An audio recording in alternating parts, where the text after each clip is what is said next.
Once upon a time in a faraway country there lived a mother who had two daughters. One was her own child, the other was her stepdaughter. She was very fond on her own daughter, but she hated her stepdaughter. The only reason that the Marcula, the stepdaughter, was prettier than her own daughter Helena.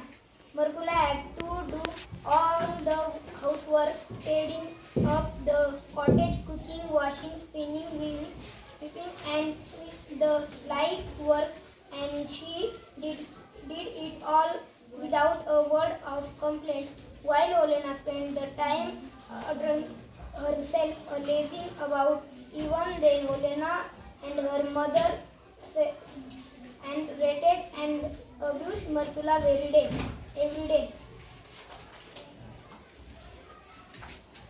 Marcula, Marcula, go and do housework. Helena, I have one idea. We will send Marcula outside for bringing violets. Yes. Marcula, come here. Go in the forest and bring me some violets. But my dear sister, it is impossible to find violets. You argue with me?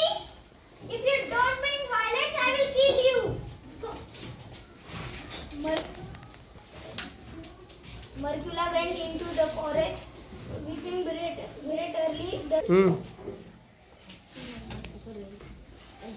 Marcula went into the forest, weeping bitterly. The snow lay deep, and there wasn't a human footprint to be seen. Marcula wandered about for a long time, crushed by hunger and trembling with cold.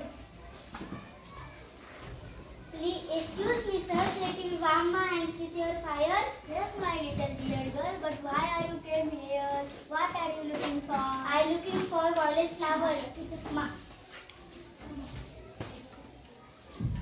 But this month have no violet flowers.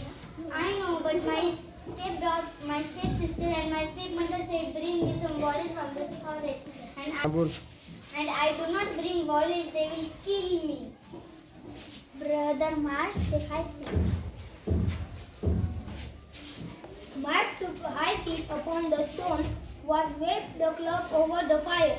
The fire blazed up, the snow began to melt, the trees began to bud, and the ground was at once covered with a grass.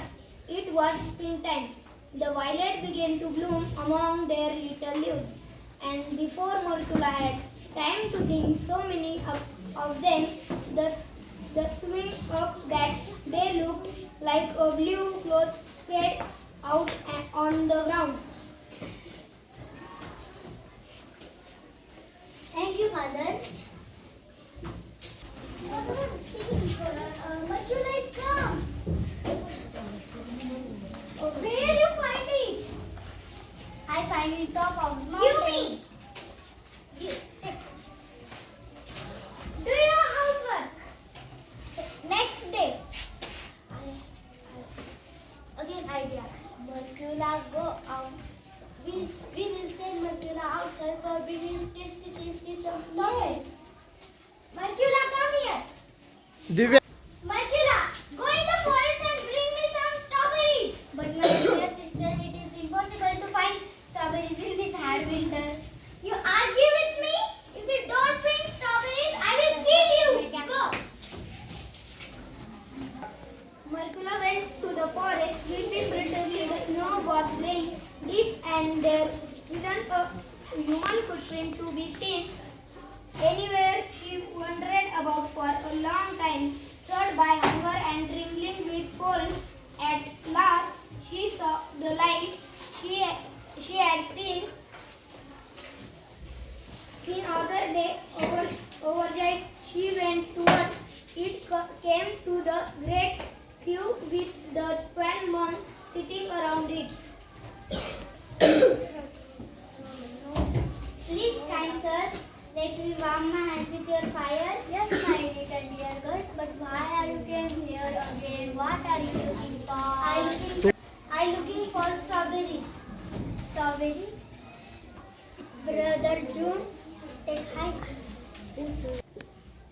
this month no strawberries. I know, but my stepsister and my stepmother said bring me some yummy strawberries. I do not bring strawberries, they will kill me. Brother June, take high seat. Took a high seat upon the snow and swing the club over the fire. The fire shoot up and it melted the snow in a moment. The ground was all green. The trees were covered with leaves. Birds began to sing and a forest was filled with all kinds of flowers. It was summer. The ground under the bushes and covered with white straws. The starry blossoms were turning into suns, and before Mercula had time to think, there were so many of them. Had it looked as though a red carpet had been spread on the ground. Thank you, Mother. Mother, Mercula is come. Yes, Mercula will stop me. Where did you find it? I find it top of the mountain. You It's easy. Go and do your housework. Third day. Third day. I have one idea. We will send Mercula outside for bringing apples for us. Yes. Mercula, come here. Go and bring me some apples. Go. Mercula went to the forest again, weeping bitterly, but she didn't wonder about. This time she ran straight to the top of the mountain where the big fire was burning, and the 12 months were sitting around the fire.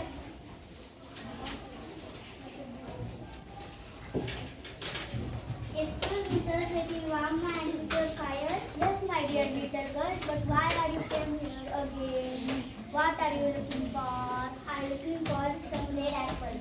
But there is no apple. I know, but my stepsister and my stepmother said, bring me some apples, and I do not bring apples, they will kill me. Brother September, take high seat upon the stone, swing the club over the fire.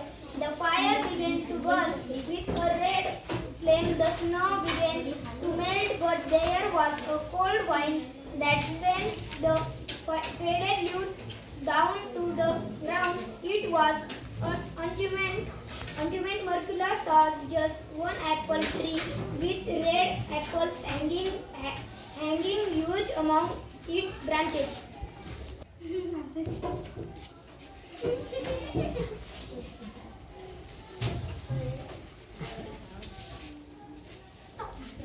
Stop, Mercula. Go, take and go fast. See, a green apple. Where did you find it? I find it top of Mount Yumi. Very sweet. You have eaten way out home. No, I do not tasted them. I checked it two times, but 12 months said don't shake again. Hola, take salt and bucket. We will go in forest and for apples. Mercula there and we eat many apples. Mercula, do you want what? Take salt bucket. Yes.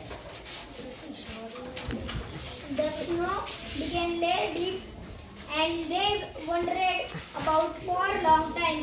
But at last they saw a top of the mountain where the big fire burning, and the 12 months were sitting. They stepped up to the fire and stretched out their hands to warm, asking permission over speaking and toilet word.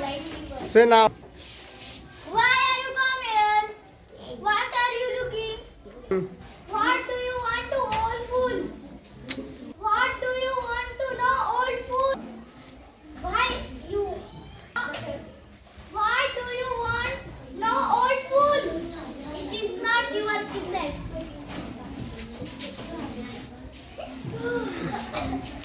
Okay. Read that. Great January frowned and swung the globe over his head. The sky grew dark in a moment. The fire.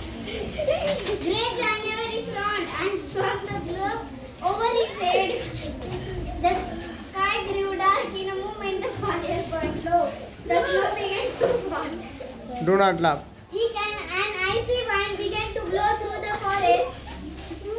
Holna and Armada couldn't one step in front of them.